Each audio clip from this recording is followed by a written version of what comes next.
जय हिंद दोस्तों, welcome to our SPDM online study में आपका स्वागत है। दोस्तों, आज की इस वीडियो में हम लोग देखने वाले हैं फायरमैन का 23वां प्रैक्टिस सेट। दोस्तों, इससे पहले हम लोग 22 ऑलरेडी प्रैक्टिस सेट देख चुके हैं। यदि आपने इन 22 वीडियो को नहीं देखा है तो लिंक नीचे डिस्क्रिप्शन में वहां से जाकर आप देख सकते हैं। दोस्तों, ये वीडियो आपको प्रतिदिन सुबह 7 बजे लाइव देखने को मिल जाती है। तो अगर आप इस चैनल पे नए हैं और अभी तक चैनल को सब्सक्राइब नहीं किए तो चैनल को सब्सक्राइब कर ले और बेल आइकन को भी प्रेस कर ले। तो चलिए वीडियो को स्टार्ट करते हैं। तो पहला क्वेश्चन है, किस मुगल शासक ने सर्वप्रथम बिहार को अपने साम्राज्य में मिला लिया था? अगर दोस्त जानते हैं तो जल्दी से आप लोग आंसर करके बताएंगे कि वो कौन सा मुगल शासक था जो बिहार को अपने साम्राज्य में मिला लिया था। वो प्रथम शासक कौन था? जल्दी से आप लोग कमेंट करके बताएंगे कि वो कौन सा मुगल शासक था जो सर्वप्रथम बिहार को अपने साम्राज्य में मिला लिया था। कौन था दोस्त? जल्दी से आप लोग कमेंट करके बताएंगे कौन हो जाएगा। कौन हो जाएगा मेरे भाई? जल्दी से आप लोग कमेंट करके बताएंगे। दोस्तों, जिन भाइयों का ऑप्शन सी आया है यानी अकबर आया है, बिल्कुल सही आया है। ठीक है, अगला क्वेश्चन की बात कर ले तो 2 नंबर क्वेश्चन है, भारत के महान ज्योतिषाचार्य आर्यभट्ट का बिहार के किस नगर से गहरा संबंध है? यानी आर्यभट्ट का जो है वह बिहार के किस नगर से उनका संबंध है? आर्यभट्ट का बिहार के किस नगर से संबंध है? तो भाई मेरे जानते हैं कि आप लोग ये क्वेश्चन की आंसर नहीं दे पाएंगे, तो चलिए ये बता दें कि ये पाटलिपुत्र से संबंधित है। ठीक है, पाटलिपुत्र आपका क्या हो जाएगा? ऑप्शन नंबर बी हो जाएगा। अगला क्वेश्चन की बात कर लें तो 3 नंबर क्वेश्चन है, बिहार का शोक किस नदी को कहा जाता है? इसका आंसर जल्दी से आप लोग कमेंट करके बताएंगे कि बिहार का शोक जो है वो किस नदी को कहा जाता है। बिहार का शोक किस नदी को कहा जाता है? मेरे भाई जल्दी से आप लोग कमेंट करके बताएंगे। शोक इसलिए कहा जाता है जो कि राज्य को वो नदी के द्वारा प्रभावित किया जाता है, यानी बाढ़ किया जाता है। ठीक है, तो इस नदी के द्वारा किस नदी जो है बिहार का शोक कौन है? कोसी नदी है। ठीक है, इस नदी के द्वारा बिहार में बड़ा यानी प्रत्येक साल जो है बाढ़ आ जाती है। और क्यों आ जाती है? तो इसका जो कोसी नदी के जो है धारा यानी बहने की जो दिशा है वह निर्धारित नहीं है, वह किसी भी दिशा में बहने लगती है, इसलिए इस पे अभी तक बांध भी नहीं बना है। ठीक है, तो बिहार का शोक जो है किसे कहा जाता है? कोसी नदी को कहा जाता है। अगला क्वेश्चन की बात कर ले, 4 नंबर क्वेश्चन है, बिहार में सर्वाधिक जूट किस जिले में पैदा किया जाता है? यहाँ पे बात आ गई बिहार की। ठीक है, तो बिहार में सर्वाधिक जूट जो है वह किस जिले में पैदा किया जाता है? मेरे भाई जानते हैं तो जल्दी से आप लोग कमेंट करके बताएंगे किस जिले में किया जाता है, किस जिले में किया जाता है। तो ये बिहार से बात ही, ये पूर्णिया में किया जाता है। ठीक है, पूर्णिया, बिहार के किस जिले में? पूर्णिया जिले में जूट का सर्वाधिक उत्पादन किया जाता है। अगला क्वेश्चन की बात कर ले, 5 नंबर क्वेश्चन है, बिहार का एकमात्र तेल शोधक कारखाना निम्नलिखित में से किस स्थान पे है? यानी बिहार में एक ही तेल शोधक कारखाना है, वह किस किस जिले में है, यानी किस स्थान पे स्थित है? मेरे भाई जल्दी से आप लोग 5 नंबर क्वेश्चन की आंसर देंगे। क्या हो जाएगा? बिहार का एकमात्र तेल शोधक कारखाना है, ठीक है, वह किस स्थान पे स्थित है? किस स्थान पे स्थित है? मेरे भाई जल्दी से आप लोग कमेंट करके बताएंगे किस स्थान पे स्थित है। जिन भाइयों का क्या बरौनी आया है, यानी बरौनी ऑप्शन क्या आया है? आया यानी बी आया है, तो बिल्कुल सही आया है। ऑप्शन क्या हो जाएगा? बी हो जाएगा। अगला क्वेश्चन की बात कर ले तो 6 नंबर क्वेश्चन है। 6 नंबर क्वेश्चन, निम्नलिखित में से किसने बीदर के मदरसों का निर्माण कराया था? बीदर के मदरसों का निर्माण किसने कराया था? ऑप्शन आपका दिया गया है, जल्दी से आप लोग कमेंट करके बताएंगे कि बीदर का निर्माण किसने कराया था। बीदर का निर्माण, बीदर में जो है क्या मदरसा, ठीक है, बीदर में मदरसा है जिसका निर्माण किसने कराया था? मोहम्मद गवान ने कराया था। कौन? मोहम्मद गवान ने कराया था। ऑप्शन क्या है दोस्तों? ऑप्शन क्या है? ऑप्शन आपका बी हो जाएगा। मोहम्मद गवान ने बीदर में ही एक विद्यालय का भी स्थापना कराया था जिसका नाम क्या था? रियाजुल इंसा। ठीक है, रियाजुल इंसा नाम था विद्यालय का, जो मोहम्मद गवान ने ही कराया था। कहाँ पे? बीदर में कराया था। अगला क्वेश्चन की बात कर ले, 7 नंबर क्वेश्चन है, हरिसेन निम्नलिखित राजाओं में से किसका राजकवि था? मेरे भाई जल्दी से आप लोग कमेंट करके बताएंगे कि हरिसेन जो है वह किस राजाओं का राजकवि था। जल्दी से आप लोग कमेंट करके बताएंगे।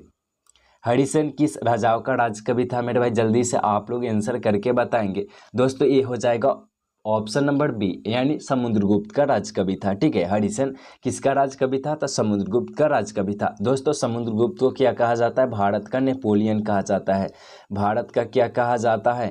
नेपोलियन कहा जाता है। किसे? समुद्रगुप्त को कहा जाता है। समुद्रगुप्त ने अश्वमेधकर्ता की उपाधि धारण की थी। अश्वमेधकर्ता की उपाधि धारण करने वाले कौन है? तो ये समुद्रगुप्त हो जाएगा। अगला क्वेश्चन की बात कर ले तो 8 नंबर क्वेश्चन है, मरमर विधि से गोल गुंबज का निर्माण किस शासक के द्वारा किया गया था? यानी मरमर विधि से गोल गुंबज का जो निर्माण किया गया था वो किस शासक के द्वारा किया गया था? किस शासक के द्वारा किया गया था मेरे भाई? तो ये मोहम्मद आदिल शाह द्वितीय के द्वारा किया गया था। मोहम्मद आदिल शाह द्वितीय के द्वारा किया गया। ऑप्शन क्या हो जाएगा आपका? बी हो जाएगा। अगला क्वेश्चन है 9 नंबर क्वेश्चन है, निम्नलिखित में से वह शासक कौन था जो विक्रमादित्य के नाम से जाना जाता है? वो कौन सा शासक है जो विक्रमादित्य के नाम से जाना जाता है? यानी वो कौन सा शासक है जिसे हम लोग विक्रमादित्य के नाम से भी जानते हैं? तो जल्दी से आप लोग आंसर करके बताएंगे। क्या हो जाएगा इसका आंसर? क्या हो जाएगा मेरे भाई? जिसको हम लोग विक्रमादित्य के नाम से भी जानते हैं, कौन सा शासक है जिसे हम लोग क्या विक्रमादित्य के नाम से जानते हैं? वो कौन सा है? तो चंद्रगुप्त द्वितीय है। चंद्रगुप्त द्वितीय आपका ऑप्शन नंबर डी हो जाएगा। अगला क्वेश्चन की बात कर ले तो 10 नंबर क्वेश्चन है, निम्नलिखित में वो कौन से व्यक्ति है जिसे भारत पाकिस्तान के विभाजन करने वाली रेखा सीमांकित की गई है? यानी किनके नाम पे जो है किया गया है, वो आपको नीचे नाम दिया गया है, व्यक्ति का नाम दिया गया है, उसमें से बताना है कि कौन सा रेखा हो जाएगा। ठीक है, कौन सा रेखा है जो उनके नाम पे किया गया है? तो सबसे पहले तो हमें रेखा याद होना चाहिए। भारत और पाकिस्तान के बीच जो रेखा है वो कौन सी रेखा है भाई? कौन सी रेखा है? भारत और पाकिस्तान के बीच कौन सी रेखा है? तो ये रेड क्लिफ है। ठीक है, रेड क्लिफ है। तो आपका ऑप्शन क्या हो जाएगा? Cyril Radcliffe. Sir Cyril Radcliffe option आपका क्या हो जाएगा? डी हो जाएगा। अगला क्वेश्चन की बात कर ले तो 11 नंबर क्वेश्चन है। ठीक है, 11 नंबर क्वेश्चन है मेरे भाई, 11 नंबर क्वेश्चन है कि वह प्रधानमंत्री कौन है जिन्होंने अपने कार्यकाल के दौरान संसद के अधिवेशन में भाग नहीं लिए थे? यानी संसद में गए ही नहीं थे। वो कौन से प्रधानमंत्री थे? कौन से प्रधानमंत्री थे जो अपने कार्यकाल के दौरान संसद में भाग ही नहीं लिए थे? कौन से है दोस्तों? जल्दी से आप लोग कमेंट करके बताएंगे कौन से है। जल्दी से आप लोग कमेंट करके बताएंगे कौन हो जाएगा दोस्तों। ये ऑप्शन डी चौधरी चरण सिंह हो जाएंगे। चौधरी चरण सिंह हो जाएंगे। ऑप्शन क्या है? डी हो जाएगा। अगला क्वेश्चन की बात कर ले, 12 नंबर क्वेश्चन है, राष्ट्रपति ने अब तक कितनी बार राष्ट्रीय आपातकाल घोषणा की है? जल्दी से आप लोग कमेंट करके बताएंगे राष्ट्रीय आपातकाल कितनी बार घोषणा की गई है? जल्दी से आप लोग कमेंट करके बताएंगे। क्या हो जाएगा इसका आंसर? सबसे पहले आप हमें ये बताइए कि राष्ट्रपति जो है, राष्ट्रीय आपात जो है किस अनुच्छेद में है मेरे भाई? राष्ट्रीय आपात किस अनुच्छेद में है? किस अनुच्छेद में? 352 अनुच्छेद में राष्ट्रीय आपात है। ठीक है, और राष्ट्रपति आपात की बात कर ले तो राष्ट्रपति आपात की बात कर ले तो ये कितने हैं? तो 356 में। ठीक है, 356 में राष्ट्रपति कौन है? 356 में क्या है? राष्ट्रपति आपातकाल है, राष्ट्रपति शासन। ठीक है, राष्ट्रपति क्या है? 356 में क्या है दोस्तों? राष्ट्रपति शासन 356 में है। अभी तक आप हमें ये बताइए कौन सा अनुच्छेद का अभी तक जो है यूज नहीं हुआ है? अभी तक कौन सा अनुच्छेद का यूज नहीं हुआ है? जल्दी से आप लोग कमेंट करके बताएंगे कि अभी तक जो है कौन से अनुच्छेद का अभी तक यूज ही नहीं हुआ है? 395 अनुच्छेद में कौन सा अनुच्छेद है जिसका अभी तक यूज ही नहीं हुआ है मेरे भाई? जल्दी से आप लोग कमेंट करके बताएंगे किस अनुच्छेद का यूज नहीं हुआ है? तो ये 360 का यूज नहीं हुआ है। 360 में है क्या? तो वित्तीय आपात है। ठीक है, वित्तीय आपात का अभी तक जो है एक बार भी लागू नहीं हुआ है। तो ये राष्ट्रीय आपात जो है कब कितनी बार लागू हुआ है, यानी कितनी बार घोषणा की गई है? तो ये 3 बार की गई है। ऑप्शन क्या हो जाएगा आपका? ऑप्शन क्या हो जाएगा? सी हो जाएगा।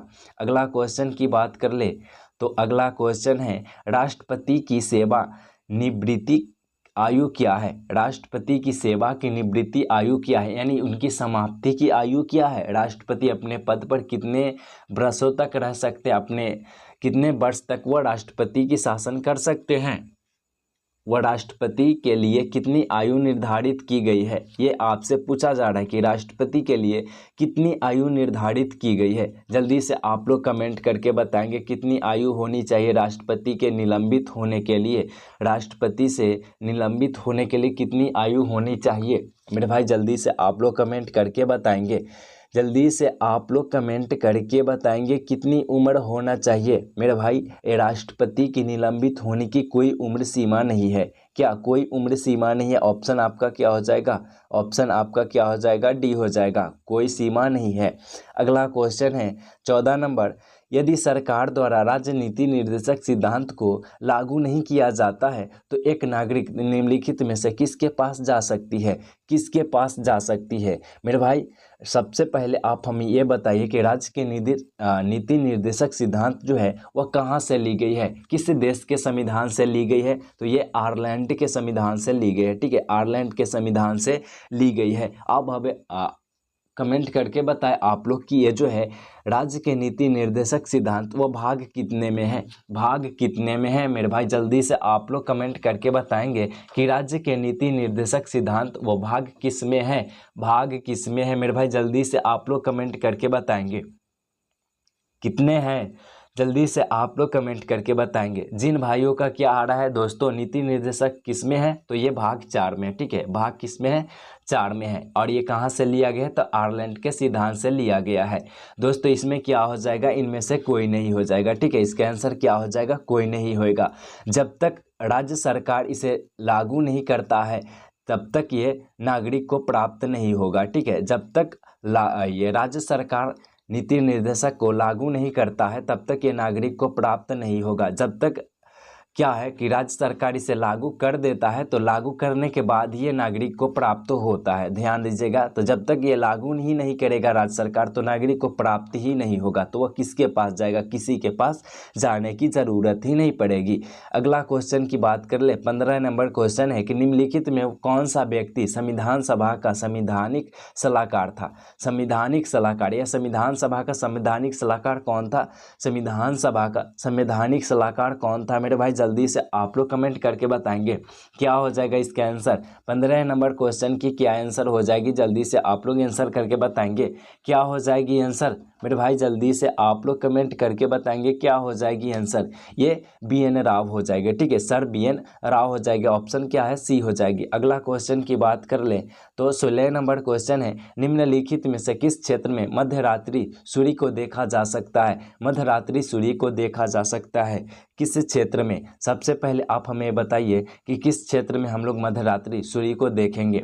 दोस्तों जितने भी क्वेश्चन के आंसर आपको पता है हमें कमेंट करके बताएंगे और लास्ट में अपना स्कोर भी बता देंगे। ठीक है, और लास्ट में क्या है? अपना स्कोर भी बता देंगे। ठीक है, तो ये जो है मध्यरात्रि में हम सूर्य को देखेंगे किस? आर्कटिक और अंटार्कटिक क्षेत्र में देखेंगे। आर्कटिक और अंटार्कटिक क्षेत्र में देखेंगे। ऑप्शन क्या हो जाएगा आपका? सी हो जाएगा। अगला क्वेश्चन की बात कर ले तो 17 नंबर क्वेश्चन है, उत्तरी अमेरिका में पेड़ी है। ठीक है, उत्तरी अमेरिका में पेड़ी क्या है? उत्तरी अमेरिका में पेड़ी क्या है मेरे भाई? जल्दी से आप लोग कमेंट करके बताएंगे कि उत्तरी अमेरिका में जो पेड़ी है वो क्या है?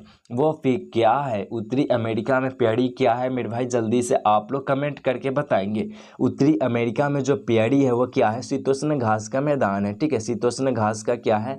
मैदान है। अगला क्वेश्चन की बात कर ले। 18 नंबर क्वेश्चन है, पेनिसिलिन के निर्माण का मुख्य केंद्र निम्नलिखित में से किस शहर में है? पेनिसिलिन का जो निर्माण होता है वो उसका मुख्य केंद्र जो है वह किस शहर में है? वो किस शहर में है जानते हैं? तो जल्दी से इसका आंसर देंगे किस शहर में है मेरे भाई। जल्दी से आप लोग आंसर देंगे क्या हो जाएगा इसका आंसर? क्या हो जाएगा इसका आंसर? क्या हो जाएगा मेरे भाई? जल्दी से आप लोग आंसर करके देंगे कि जो पेनिसिलिन जो है उसका निर्माण किया जाता है वह किस स्थान यानी किस शहर में किया जाता है? ये किया जाता है किस शहर में किया जाता है? पिंपरी में किया जाता है। ऑप्शन क्या है आपका? सी हो जाएगा। अगला क्वेश्चन की बात कर ले। 19 नंबर क्वेश्चन है, भारत में सबसे पुरानी नदी घाटी परियोजना कौन है? यानी सबसे पुरानी नदी घाटी परियोजना जो है भारत का वो कौन सा है? जल्दी से आप लोग आंसर करके बताएंगे कौन सा जो है वो भारत के सबसे पुरानी नदी परियोजना है। सबसे पुरानी नदी परियोजना कौन सा हो जाएगा? ठीक है, कौन सा हो जाएगा, जल्दी से आप लोग कमेंट करके बताएंगे कि भारत में सबसे पुरानी नदी परियोजना जो है वो कौन सा है, दामोदर है। ठीक है, जिन भाइयों का ऑप्शन बी आया है बिल्कुल सही आया है। दामोदर नदी को बंगाल का शोक कहते हैं। ठीक है, बंगाल का शोक किसे कहते हैं, बंगाल का शोक किसे कहते हैं, तो बंगाल का शोक दामोदर नदी को कहते हैं, ध्यान दीजिएगा। अगला क्वेश्चन की बात कर ले, 20 नंबर क्वेश्चन है। 20 नंबर क्वेश्चन है, यदि कोई देश उपभोक्ता वस्तु को छोड़कर कोई उत्पादन नहीं करता है, यानी उपभोक्ता वस्तु को अगर वो छोड़ दे तो कोई अन्य उत्पादक नहीं करता, अन्य उत्पादक नहीं करता है, तो क्या हो जाएगा, वो क्या हो जाएगा मेरे भाई, तो वो क्या हो जाएगा, वो शीघ्र ही गरीब बन जाएगा। ठीक है, वो देश क्या होगा, शीघ्र ही गरीब बन जाएगा। उसका विदेशी व्यापार नहीं होगा, तब जब उसका विदेशी व्यापार नहीं होगा तो क्या होगा, शीघ्र ही गरीब बन जाएगा। ऑप्शन क्या है आपका, सी हो जाएगा। अगला क्वेश्चन है, केंद्र सरकार के व्यय की सबसे बड़ी भद्द क्या है, सबसे बड़ी भद्द क्या है, सबसे बड़ी भद्द क्या है मेरे भाई, जानते हैं तो जल्दी से आप लोग आंसर करके बताएंगे कि केंद्र सरकार का व्यय की सबसे बड़ी भद्द जो है क्या है, ब्याज का भुगतान है। ठीक है, ब्याज का क्या है, भुगतान है, ऑप्शन बी हो जाएगा। अगला क्वेश्चन 21 नंबर है, बहुराष्ट्रीय फर्म है। बहुराष्ट्रीय फर्म क्या है मेरे भाई, जानते हैं तो जल्दी से आप लोग आंसर करके देंगे। बहुराष्ट्रीय फर्म क्या है, तो बहुराष्ट्रीय फर्म जो है ना विदेश में चलने वाली एक कंपनी है। ठीक है, विदेश में चलने वाली एक कंपनी है जिसे कहते हैं, अनेक देशों में प्रचलित एक कंपनी होती है, तो आपका क्या हो जाए, अनेक देशों में चलने वाली प्रचलित कंपनी होती है जिसे कहते हैं बहुराष्ट्रीय फर्म कहते हैं, तो ऑप्शन क्या हो जाएगा, बी हो जाएगा। अगला क्वेश्चन की बात कर ले तो 23 नंबर क्वेश्चन है, संविधान की प्रस्तावना में भारत को निम्नलिखित में से किस रूप में घोषित किया गया है, यानी भारत को जो है किस रूप में घोषित किया गया है संविधान के प्रस्तावना में, संविधान के प्रस्तावना में किस प्रकार की घोषणा की गई है, जानते हैं तो जल्दी से आप लोग को आंसर देंगे कि किस प्रकार की घोषणा की गई है भारतीय संविधान की प्रस्तावना में, भारत में किस प्रकार की घोषणा की गई है, तो ये की गई है किस प्रकार की, समाजवादी, पंथ निरपेक्ष, लोकतांत्रिक, गणराज्य, संप्रभुता संपन्न, ये आपका ऑप्शन क्या हो जाएगा, सी हो जाएगा। अगला क्वेश्चन की बात कर ले, 24 नंबर क्वेश्चन है, निम्नलिखित में से किसके शासन काल में यानी कि शासन काल के दौरान 1 रुपए का सिक्का टकसालित किया गया था, 1 रुपए के सिक्का का टकसालित किसके शासन काल के दौरान किया गया था मेरे भाई, जल्दी से आप लोग आंसर करके देंगे, किसका क्या हो जाएगा आंसर, क्या हो जाएगा इसका आंसर। 24 नंबर क्वेश्चन की आंसर क्या हो जाएगी, तो 1 रुपए का सिक्का का टकसालित जो किया गया था वह शेरशाह सूरी के शासन काल में किया गया था। दोस्तों वीडियो आपको बहुत तेज लग रहा होगा, तो मेरे पास अभी टाइम नहीं है जिसके कारण से मैं ये वीडियो बहुत तेज बना रहा हूँ। ठीक है, तो ये कौन हो जाएगा इसका आंसर, तो ये शेरशाह सूरी हो जाएगा। अगला क्वेश्चन की बात कर ले तो 25 नंबर क्वेश्चन है, ब्रिटिश ने पंजाब को निम्नलिखित में से कब यानी किस सन में अपने राज्य में मिला लिया था, यानी पंजाब को ब्रिटिश सरकार ने अपने राज्य में कब मिला लिया था, तो जल्दी से आप लोग आंसर करके बताएंगे कब मिला लिया था मेरे भाई, जल्दी से आप लोग आंसर करके बताएंगे। पंजाब ब्रिटिश साम्राज्य में कब मिला था, पंजाब जो है ब्रिटिश साम्राज्य में कब मिला था दोस्तों, ये 1849 में मिला था। ठीक है, 1849, जिन भाइयों का ऑप्शन सी आया है 1849 बिल्कुल सही आया है। ठीक है, अगला क्वेश्चन की बात कर ले, अगला क्वेश्चन की बात कर ले तो 26 नंबर क्वेश्चन है, उस राज्य पुनर्गठन आयोग का अध्यक्ष कौन था जिसने भाषाई आधार पर राज्य का पुनः सीमांकन करने की सिफारिश की थी, वह कौन सा था, कौन सा था, जल्दी से आप लोग आंसर करके बताएंगे कौन सा था जो भाषाई के आधार पर राज्य का पुनः सीमांकन करने की सिफारिश की थी। दोस्तों ये कौन सा था, फजल अली था। ठीक है, फजल अली था, ऑप्शन क्या है आपका, ए हो जाएगा, फजल अली था। दोस्तों भाषाई के आधार पर राज्य का गठन जो किया गया था 1956 में किया गया था। ठीक है, 1956 में पहला 3 राज्य था जो भाषाई के आधार पर गठन किया गया था, कौन, बिहार, उड़ीसा और असम। ठीक है, बिहार, उड़ीसा और असम ये 3 राज्य पहला था जो भाषा के आधार पर राज्य का पुनर्गठन किया गया था, कब, 1956 में। अगले क्वेश्चन की बात कर ले, 27 नंबर क्वेश्चन है, मौलिक अधिकार को भोगने की सुनिश्चित करने की जिम्मेदारी निम्नलिखित में से किसको सौंपा गया। सबसे पहले आप हमें ये बताएं कि मौलिक अधिकार जो है वह किस देश के संविधान से लिया गया है, मौलिक अधिकार जो है वह किस देश के संविधान से लिया गया है। दोस्तों मौलिक अधिकार किस देश के संविधान से लिया गया है, जल्दी से आप लोग कमेंट करके बताएंगे। मौलिक अधिकार जो है किस देश के संविधान से लिया गया है, तो ये अमेरिका के संविधान से लिया गया है, ठीक है। और ये अनुच्छेद किस में है, तो 12 से 35 है, ठीक है। 12 से 35 अनुच्छेद है और भाग किस में है, तो भाग 3 में है, ठीक है। ध्यान रखिएगा, भाग 3 में मौलिक अधिकार है, अनुच्छेद 12 से 35 है। और ये कहाँ से लिया गया है, तो अमेरिका के संविधान से मौलिक अधिकार लिया गया है, ठीक है।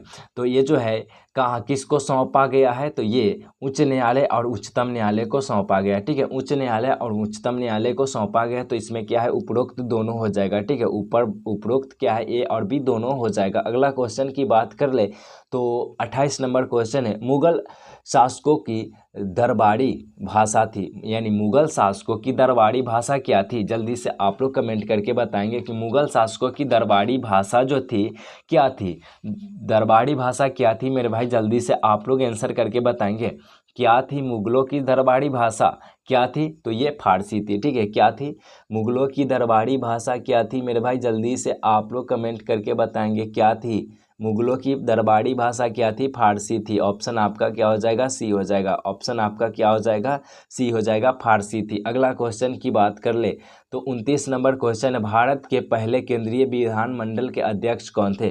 भारत के पहले केंद्रीय विधानमंडल के अध्यक्ष कौन थे, जल्दी से आप लोग आंसर करके बताएंगे। पहले विधानमंडल के अध्यक्ष कौन थे, भारत के पहले विधानमंडल के अध्यक्ष कौन थे, भारत के पहले विधानमंडल के अध्यक्ष कौन थे जल्दी से आप लोग कमेंट करके बताएंगे। तो ये विट्ठल भाई पटेल थे, ठीक है। विट्ठल भाई पटेल। ऑप्शन क्या हो जाएगा आपका, ऑप्शन क्या हो जाएगा, सी हो जाएगा। जिन भाइयों को ऑप्शन सी आया है बिल्कुल सही आया है। अगला क्वेश्चन की बात कर ले, 29 नंबर क्वेश्चन है, पहले राष्ट्रमंडल खेल किस देश में हुआ था। पहले जो राष्ट्रमंडल खेल है वो किस देश में हुआ था, पहले राष्ट्रमंडल खेल किस देश में हुआ था। पहले राष्ट्रमंडलीय खेल जो है किस देश में हुआ था मेरे भाई, किस देश में हुआ था, तो ये कनाडा में हुआ था, ठीक है। कनाडा में हुआ था। कनाडा में किस जगह में हुआ था, हेमिल्टन में हुआ था, हेमिल्टन में। ध्यान दीजिएगा, कनाडा के किस स्थान पे हुआ था, तो हेमिल्टन में हुआ था। और कब, 1930 में हुआ था, ठीक है। 1930 में हुआ था दोस्तों। भारत इसमें कब शामिल हुआ, तो 1934 में जब हुआ था, लंदन में खेला, ठीक है। 1934 में जब हुआ था, लंदन में खेला। उस समय जो है 1934 में लंदन में जब खेला हुआ था, उस समय भारत इसमें शामिल हुआ था। तो ऑप्शन क्या हो जाएगा, 30 नंबर की हो जाएगी सी। दोस्तों अभी आपको कमेंट करके बतानी है कि टोटल 30 क्वेश्चन में आपकी क्या स्कोर रही है, टोटल 30 क्वेश्चन में आपकी क्या स्कोर रही है। जल्दी से आप लोग आंसर करके बताएंगे। फिर अगले वीडियो में हम लोग मिलते हैं, तब तक के लिए यहाँ तक देखने के लिए क्या दोस्तों, धन्यवाद।